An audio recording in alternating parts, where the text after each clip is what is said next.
BNP এখন দুর্নীতি দুঃশাসন নিয়ে কথা বললেও তাদের আমলেই নজিরবিহীন দুর্নীতি আর দুঃশাসন ঘটেছিল।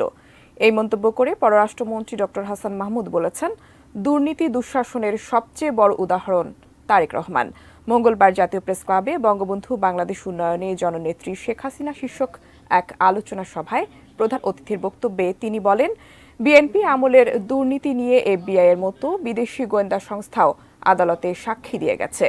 পররাষ্ট্রমন্ত্রী বলেন, জাতিসংঘ মহাসচিব সহ বিশ্বের গুরুত্বপূর্ণ ব্যক্তিরা যখন শেখ হাসিনার প্রশংসা করছেন, তখন বিএনপি জামায়াতপন্থীরা কোনো উন্নয়ন দেখতে পারে না।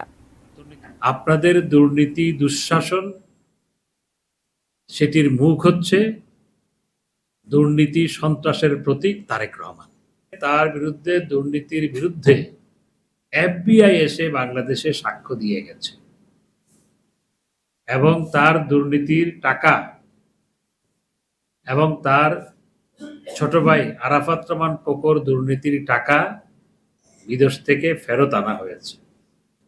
আর আপনারা যখন ক্ষমতায় ছিলেন, হাওয়া ভবন প্রতিষ্ঠা করে আপনারা দুর্নীতি এবং দুঃশাসনকে প্রাতিষ্ঠানিক রূপ দিয়েছিলেন।